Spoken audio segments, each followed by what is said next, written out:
آپ ہمیں 10 سال کی قسطوں میں پیسے دے دیجیے، وہ اپنے 10 سال کا سود کیلکولیٹ کر کے اس پہ ڈال دیتے ہیں، وہ آپ کو دینا پڑے گا۔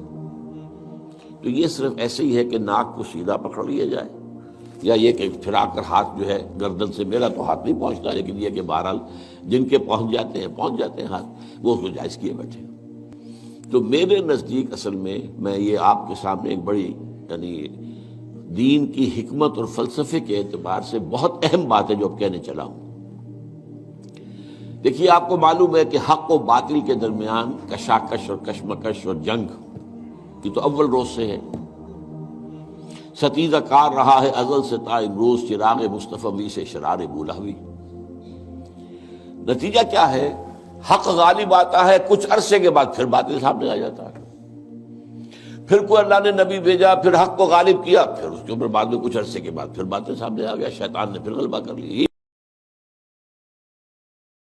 اگر تو دولت سے کامیابی ہوتی تو قارون بہت کامیاب تھا، اگر حکومت سے کامیابی ہوتی تو فرعون اور نمرود بہت کامیاب تھے۔ کامیابی ان سے نہیں ہے، کامیابی انسان دولت میں قارون کی دولت تک پہنچ جائے، دنیا میں دبدبہ اور اقتدار اور سلطنت اور حکومت کے اعتبار سے وہ نمرود اور فرعون کا مقام حاصل کر لے، وہ ناکام ہے، خائب ہے، خاسر ہے، برباد ہے۔ لیگل لیول پر بیوی کے حقوق کم ہے، شوہر کے زیادہ ہے۔ الرجال قوامون علی النساء، سیدھی سیدھی بات ہے، اور ہمیں ڈٹ کر کہنا چاہیے، اس سے زیادہ معقول بات کوئی نہیں ہے۔ کسی ادارے کے 2 سربراہ برابر کے اختیارات والے نہیں ہو سکتے، لیکن اخلاقی طور پر جو ماں کا حصہ ہے، باپ کا حصہ اس سے 1/3 ہے۔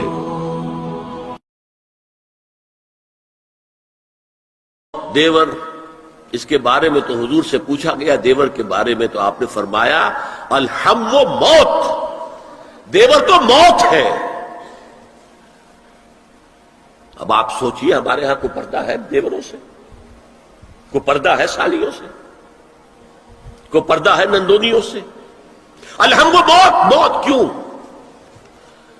یہ دیور ہندی کا لفظ ہے، دیور کے بارے میں تو تصور یہ تھا کہ یہ دوسرا شوہر ہے، ور ہے، دیور دوسرا شوہر۔ حضور نے فرمایا الحم و موت، دیور تو موت ہے، موت کے درجے میں۔ ایک اور بات نوٹ کیجئے، ایک خیال کیا ہے ظاہر، اور اس میں افسوس ہے کہ بعض لوگ جو پردے کے بڑے حامی ہیں، بڑے شدید حامی ہیں، ایک صاحب وہ بھی ہیں کہ جنہوں نے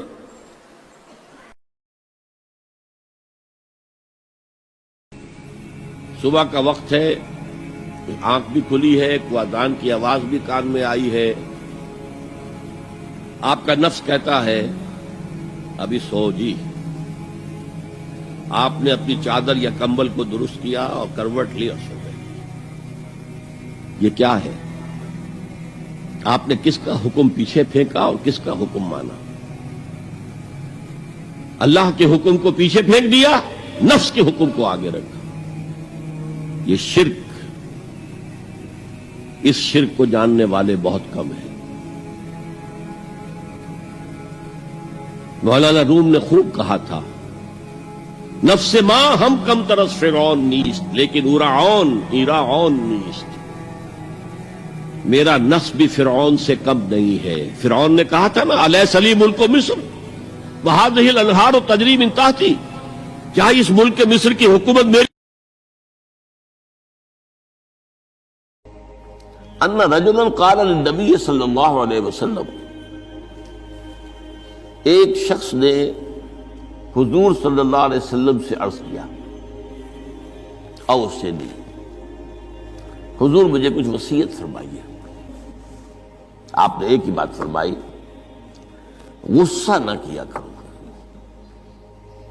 مغلوب الغضب نہ ہو جایا کرو، کہ غصہ آئے اور تم پر چھا جائے، تمہارے اوپر اپنا غلبہ کر لے۔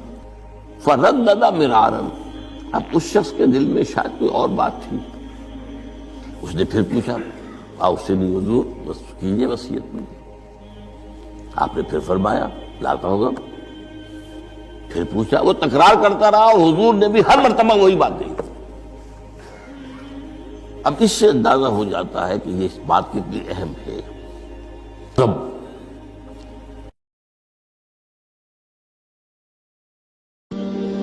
آپ کو معلوم ہے قرآن میں 2 دفعہ کہا گیا ہے، یوم یفر المرء من اخیہ وامہ وابیہ وصاحبتہ وبنیہ، جس دن بھاگے گا انسان اپنے بھائی سے بھی اور اپنی ماں سے بھی اور اپنے باپ سے بھی اور اپنی بیوی سے بھی اور اپنی اولاد سے بھی۔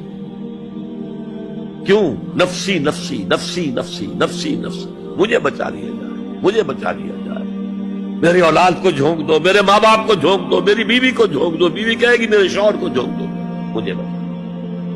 یہی نفسی نفسی دنیا میں رہے آپ کی، مجھے اپنے آپ کو بچانا ہے سب سے پہلے، اور پھر مجھے اپنے سب سے پہلے آل اولاد کو بچانا ہے۔